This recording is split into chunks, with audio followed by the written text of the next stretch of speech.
The fear of drowning, the struggle to fight for the last brink of life, the holding of breath with intense pressure of water, leading to unconsciousness, and then finally death.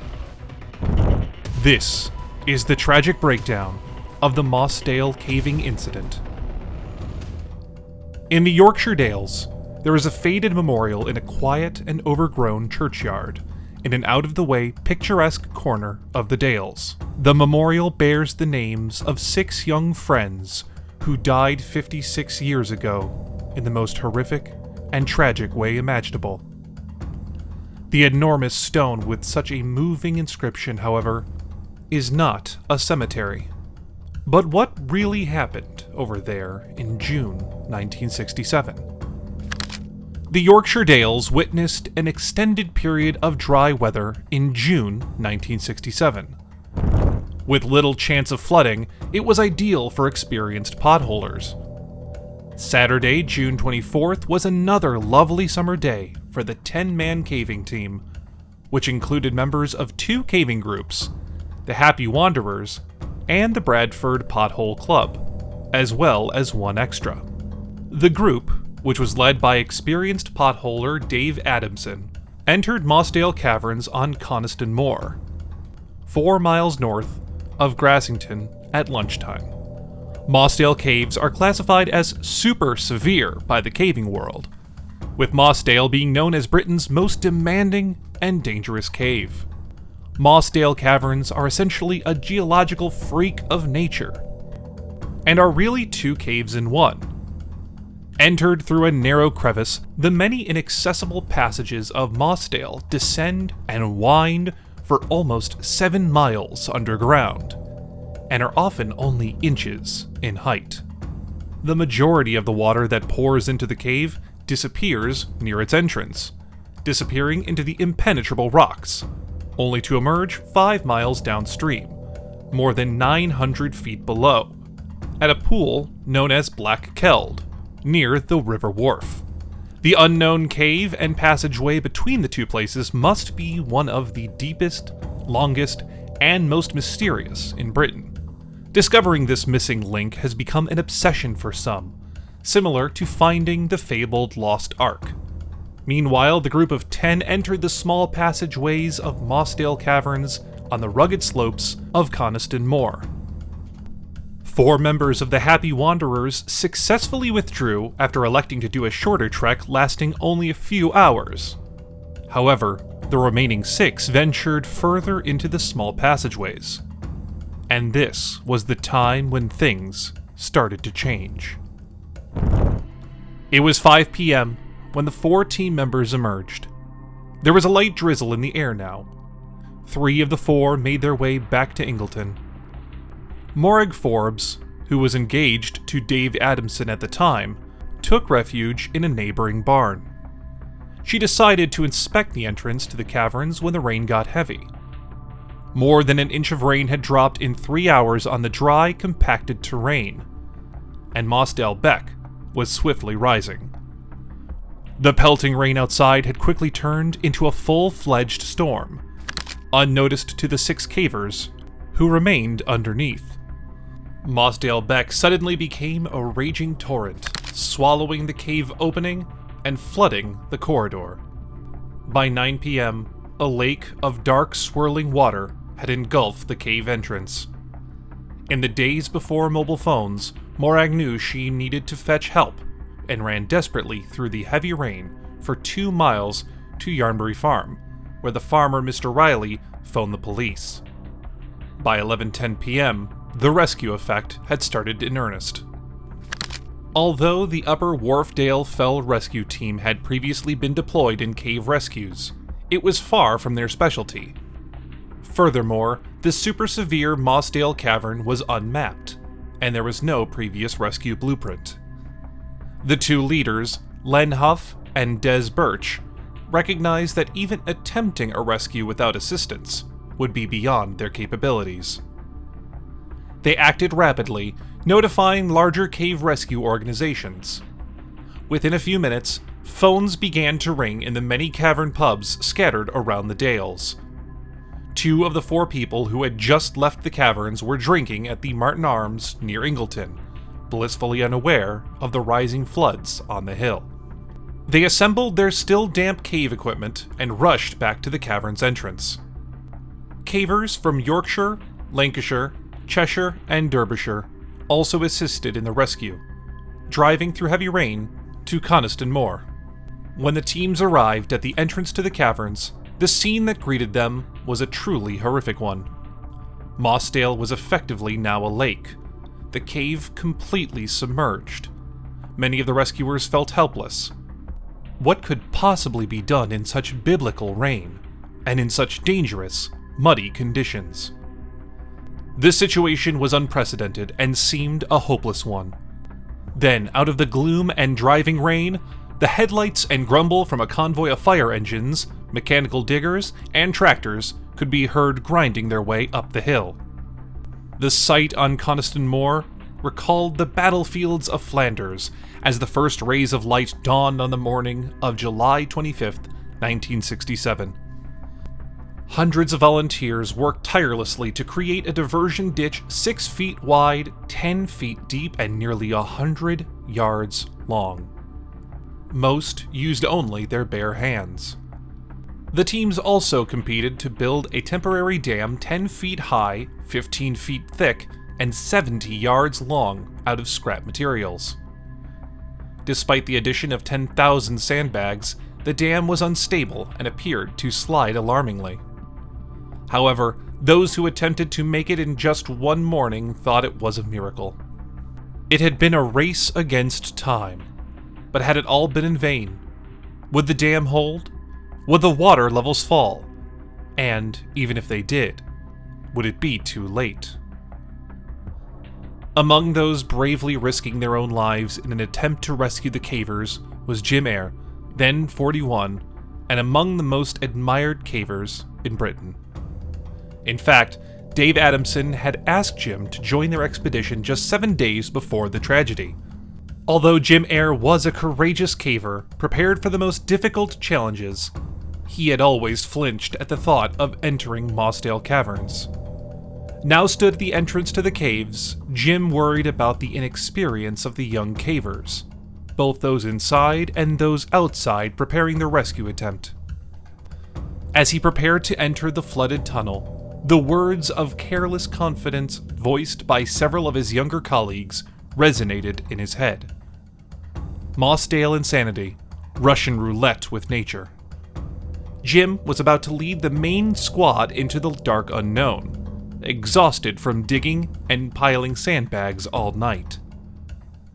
The temporary dam needed continual repair against the torrents of water throughout the morning. Shifts of cavers took turns, while those who were too fatigued collapsed in the village that had now sprouted on the moor. By late Sunday morning, the water levels appeared to be dropping, thanks to 19 water pumps from the assembled fire trucks.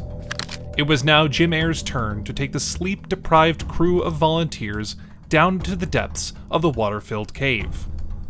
Other members of the Happy Wanderers, Jim Cunningham, John Shepard, John Rushton, and Frank Barnes, insisted on accompanying Eyre's daring rescue mission despite medical warnings that they were too traumatized.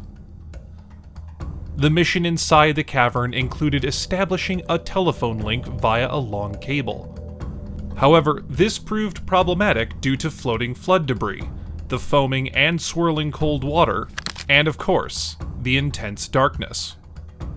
The rescue team, by carefully crawling with their hearts frequently in their mouths as strange noises filled the passages, managed to reach an area known as the Rough Chamber, a room-sized cavern where it was just possible to stand. Further ahead, the low tunnels leading to the notorious region known in caving circles as the Marathon were ominously water-filled, with strange noises and vibrations emanating from them, as air began to circulate through the claustrophobic openings. But what about the situation inside the cave? The hours spent inside the rough chamber were terrifying. Despite being twice the age of the majority of the other members of the search party, Jim Eyre maintained a stoic sense of humor as he attempted to reassure the group. He jokingly predicted that they would soon hear their captive buddies reaching out to them. The dark aura of the caves fooled their tired and nervous senses. Several people thought they heard an echoing voice or a splash of water in the darkness. However, it was nothing more than a cruel trick of their nerves. While the dam outside remained weak, it was held by some miracle. Simply put, that hastily constructed bit of homemade engineering was the only thing keeping the rescuers alive. As the water level inside the tunnel gradually decreased, the crew was joined by Tony Waltham. It was now time for Tony Waltham to lead the crew beyond the rough chamber and into what had become known as the Far Marathon. Waltham was taken aback when he discovered that no one had ever reached the extreme end of that passageway before. Just as Star Trek made its television premiere, these daring explorers were going where no man had gone before. And this was just the beginning of the truth to come out. Tony Waltham crept into the abyss, expecting the worst but hoping for the best, to lead the desperate search for his potholing friends. Tragically, his unsaid concerns would not be realized for long. Although the low ceilings dripped ominously, the long tunnel known as Far Marathon now appeared to be exceptionally dry. The rushing water had stopped, leaving an unearthly silence, a monument to the hurriedly built dam outside. Despite this, the heroic search crew faced one terrible challenge: the 900-foot, 5-hour crawl down Far Marathon, a scary passageway only 10 inches high in sections and 2 feet wide. Too narrow to let any passing survivors attempt to flee in the opposite direction, and completely black. Waltham quickly discovered the first 2 bodies that were obstructing the tight route. In order to find the others, the crew was forced to crawl over them because they couldn't crawl past them. He discovered 3 more a few yards further on. However, no indication of the 6th person could be found. Their emotions and senses were heightened in the confined and horrific chamber, and many of the team members were openly crying or retching with horror. Jim Eyre, who couldn't see, yelled out to Tony Waltham from behind, but he received the answer from him that they were dead. Jim Eyre phoned back to the coordinators outside for guidance.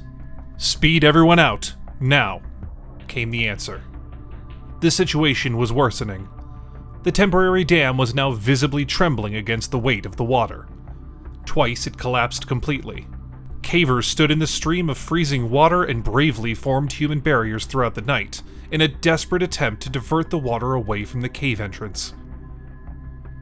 5 corpses had been located, but where was John Ogden? He was an expert cave diver. Could he still be alive, perhaps lost or unconscious, in some unknown and unexplored part of the caverns?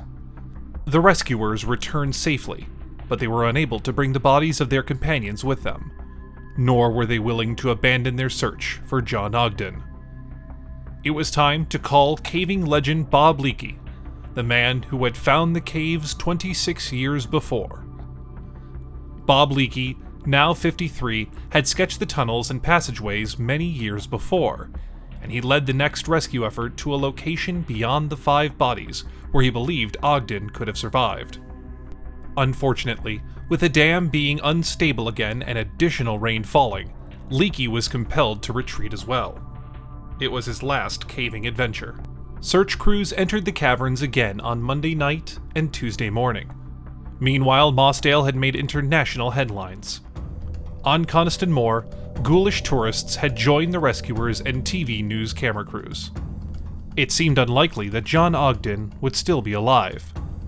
However, his friend Brian Boardman, a seasoned rescue leader himself, attempted one more rescue effort at 10 p.m. on Tuesday, June 27th. He led a tired 6-man squad, hoping against hope that Ogden had discovered an oxygen pocket inside the submerged caves. Boardman's team continued on, discovering a gold band and then a boot jutting from a shallow crevice. Ogden appeared to have reached an incredibly tiny and steep chasm, probably purposely leaving his ring and boot behind as evidence for the search crews. He had certainly battled until the end, but his body had not been located. Boardman's crew arrived onto a dreary and sodden Coniston Moor on Wednesday morning after an agonizing 5-hour trek. John Ogden's father waited anxiously, but the anguish on the faces of the searchers told him everything he needed to know. The battle had ended. 2 experienced caving doctors filed official certifications stating that John Ogden's body had been driven by the water to an inaccessible spot deep into the caves, from which it could never be found or recovered. The removal of the 5 bodies appeared to be impossible with rain still pouring persistently, and the artificial dam now judged hazardous. Coroner Stephen Brown spoke with the cavers' parents, rescuers, and police. The coroner ordered Mossdale Caverns to be permanently sealed with concrete, and left to be respected as a burial after securing a special Home Office sanction to hold an inquest without bodies. An extraordinarily unusual event. It was a difficult decision for everyone involved. Whatever the cost, cavers always found their missing companions. Furthermore, cavers are often opposed to obstructed caves, particularly ones that have not yet been fully explored. A protest was organized in vain, but the 300 rescuers came home fatigued after 4 days of exploring the caverns. Their 6 friends were left unburied somewhere deep beneath Coniston Moor. At the inquest, the coroner Stephen Brown stated, "There is considerable appreciation for the tenacity and endurance of people who did this action. But maybe courage and endurance in some circumstances transcends discretion." He also stated that no criminal charges were required in the matter. An official report was perhaps kinder that stated, "Never has so much been done by so many people for such a small reward." The inquest jury recorded a verdict of death by misadventure, and concrete was poured into the main entrance at the caves. 2 weeks later, on July 7th, 1967, hundreds of well-wishers assembled at St. Mary's Church in Coniston for a memorial service honoring the ill-fated cavers. The psychological effect on everyone involved that day remained with them for many years. Morag Forbes had been due to marry Dave Adamson, the team leader, less than 6 weeks later. On the anniversary each year, as long as they were still able to do so, many of the cavers and rescuers walked to the caverns to pay tribute to their lost colleagues. And that's all for this video, folks. Let us know in the comments below. If you enjoyed watching this video, then hit the like button, subscribe to the channel, and don't forget to ring the bell icon so you always stay tuned with more of this content. Thanks for watching, and we'll see you next time.